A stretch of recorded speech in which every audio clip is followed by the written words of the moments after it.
Momento de entrar en contexto, 4:30 de la tarde, como siempre, gracias por acompañarnos los próximos 30 minutos a través de la señal de Canal I, también en las redes sociales, @en contexto piso hoy. Soy Carlos Peñalosa, @Carlos Peñalosa en la cuenta en las redes sociales, donde pueden encontrar todo el contenido audiovisual de estos 30 minutos.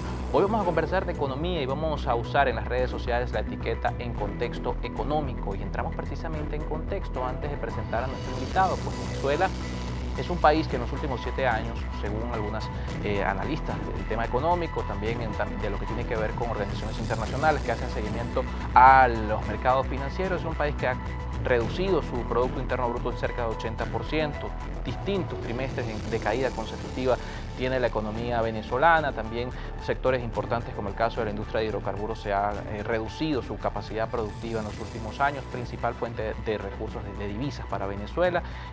Más del 80% de las divisas que ingresan al país provienen del mercado petrolero, de la venta de crudo, y por supuesto también otros sectores de la economía han registrado pérdidas.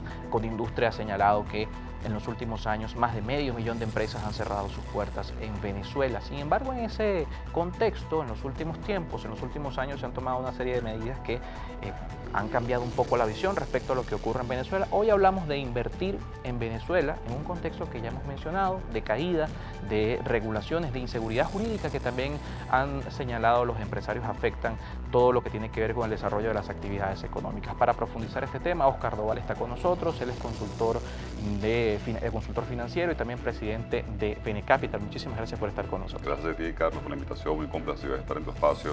Saludos a los televidentes. Básicamente ese es el contexto, una Venezuela de contracción económica, pero una Venezuela donde hoy hablamos de invertir. Invertir en Venezuela hoy es posible con todo lo que ya hemos mencionado. Sabes qué buena introducción hiciste, porque realmente Venezuela además no solamente tiene la característica macroeconómica que acabas de mencionar, una contracción muy importante a lo largo del último quinquenio, que sí puede estimarse entre el 70 y el 80%, según diferentes analistas y consultoras. Pero curiosamente, desde el punto de vista microeconómico, cuando uno se va a lo que es el lado de mercado y consumo, tú te encuentras que en los últimos 2 años, dada probablemente la apertura hacia el mercado dado por el gobierno nacional, encontramos que hay una mejora de la parte microeconómica. ¿Y qué me refiero con eso? Si tú agarras a un empresario, y nos pasa pues, frecuentemente en nuestra empresa de consultoría, que está adscrita a Fenecapital, que básicamente es un gremio, como te decía antes, un gremio que fomenta la inversión en Venezuela.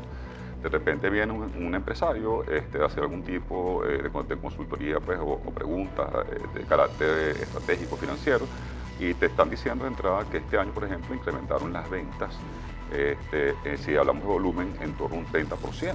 Entonces uno dice, oye, si con una contracción tan importante, ¿cómo está mejorando un poco la situación microeconómica del país? Bueno, también tenemos circunstancias particulares, nuevamente, dada la apertura del gobierno, que yo creo que es innegable y es visible para todos, como la derogación de ley de ilícitos cambiarios en 2018, cosa que hizo que empezara a circular el dólar dentro del país. Eso fomentó una dolarización informal de la economía, de alguna forma bastante extensa ya, cada vez más extensa, no así que puedes ver que el dólar pues en cash, además ojalá lo tenemos flotando en cash, porque no tenemos corresponsales bancarios para poder de alguna manera sacarlo de Venezuela, o sea, no hay manera de que ese cash se convierta en un cash electrónico o digital. Eso hace que ese cash pase, y cuando hablamos de ese cash, y me permito lanzar quizá un poco al garete el número que dicen muchos analistas y que dice nuestra propia casa de estudios económicos, que es alrededor de 4 billones de dólares. No estamos hablando de pecata minuta, no estamos hablando de poca cosa, estamos hablando de una cantidad sustancial, ¿okay?, de dinero rotando de mano en mano en Venezuela, ¿okay?, que además nuevamente está muy represado dentro, insisto en decirlo, dentro de nuestro sistema monetario y económico, porque no hay corresponsabilidad bancaria, de manera que no hay forma que haya fuga de que ese dinero llegue a otro país. Sí, que haya fuga de capitales. Entonces lo tenemos aquí, y eso hace que momentáneamente, por lo menos, aunque no tengamos una fórmula de ingreso estatal, que es el tradicional el venezolano, por exportación de hidrocarburos, o me refiero a las cuantiosas sumas que venían antes por eso, o extracción mineral o de otros recursos naturales, pues sí tenemos ese dinero allí represado, y eso hace que el dinero pase de mano en mano dentro de una economía también informalizada, ¿okay? No solamente una dolarización informalizada, una economía muy informalizada o de rebusque, donde la gente ha empezado a fomentar el emprendimiento, donde la gente incluso que tiene empleos, dado los empleos sobre todo en el sector público. El sector privado, los salarios se han dolarizado en su mayoría, pero en el sector público, que sigue siendo salarios pues, nimios, muy pequeñitos, se rebusca a través de emprendimientos familiares, ya sea de hacer tortas hasta montar alguna pequeña empresa pues, de divertimento o un kiosquito o lo que fuera. Y ese dinero va rotando de mano en mano y eso hace que la capacidad adquisitiva de la gente mejore. Por eso tenemos esa sensación de bienestar en el último tiempo. Pero me desvié de tu pregunta. Discúlpame por hacerte análisis así macro, además de una manera tan simplista, ¿no? Venezuela es un destino de inversión, es la pregunta que uno se haría. Y la respuesta radical que yo te digo es que sí. Y va más allá de un tema nacionalista, de venezolanidad, de una convicción firme de que uno quiere vivir y morir aquí. Que es el país además donde uno naturalmente ha nacido, ha crecido, tiene sus antepasados, etc., ¿no? Sí, la respuesta es sí. ¿Por qué razón? Las tasas en Venezuela de retorno sobre inversión son básicamente, pero muy superiores. Estoy hablando de 2 o 3 veces, okay, si no más, de las que podrías encontrar en economías emergentes de América Latina, para compararnos con el mismo subcontinente. ¿Okay? Pero no solamente la tasa de riesgo que tiene Venezuela hoy en día no es mayor que la tasa de riesgo, por cierto, de otros países, por ejemplo, sancionados o bloqueados como Venezuela. Hoy en día existen a nivel mundial 18 países sancionados todavía. La mayoría, por cierto, están en el Medio Oriente y en el continente africano. ¿Okay? Y mucha gente invierte, muchos fondos privados invierten en estos países con todas las a pesar del riesgo. A pesar de la tasa de riesgo que tienen, que es mucho mayor que los países que están en conflicto bélico. Y te pongo el ejemplo de Sudán del Sur. ¿Okay? Está en un conflicto bélico continuo, tribal.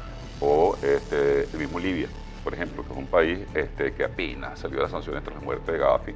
Pero ¿sabes qué? Sigue en una confrontación tribal continua, pero es un país que tiene recursos muy interesantes desde el punto de vista natural y que es sujeto de inversión incluso de fondos americanos. Entonces tú dices, en Venezuela es posible que se invierta. Es que tú lo decías antes de que empezáramos el programa, Carlos, es que se viene invirtiendo desde hace rato.